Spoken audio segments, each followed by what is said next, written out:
Red समय washing machine रु बाहरिला पुला पुला टंका जहाको देखि साधारण लोकंक सह ईडीर कर्मचारी माने होइकले चकित। जो मेसिन रे लुगा सफा करा जाए सेठी पशिछि केवल 500 टंकिया बिड़ा बिड़ा नोट जार फोटो एवं सोशल मीडिया रे होछि भाइराल। प्राय 2.5 कोटी टंका लुचा जाइथिबा बेले ईडी अधिकारी चढ़ाऊ करी एहाको जबत करिछन्ते। Capricornian shopping and logistic private limited और एहार निर्देशक विजय कुमार शुक्ला, संजय गोस्वामी और सहयोगी संस्था लक्ष्मीटन मैरीटाइम भली किछिटा संस्था उपरे चढ़ाऊ करी ईडी जबत करिछि पुरा पुरा टंका एवं एहा सह केतेक अपराधिक दलिल एवं डिजिटल उपकरण व्यतीत जबत करा जाइछि। संस्था गुड़िकर मोट 47 बैंक अकाउंट मध्य फ्रीज होइछि बोली ईडी पक्षरु सूचना दिया जाइछि।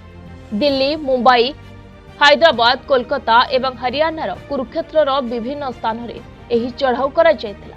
तेबे वाशिंग मेसिन रे रखा जायथिबा नगद टंका केउठु उधार होइछि ताहा मध्ये एपर्यंत स्पष्ट जणा पड़े नाही।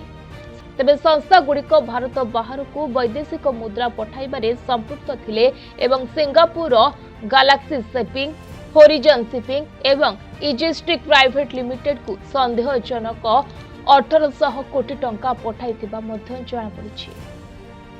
रिपोर्ट प्रतिदिन टीवी।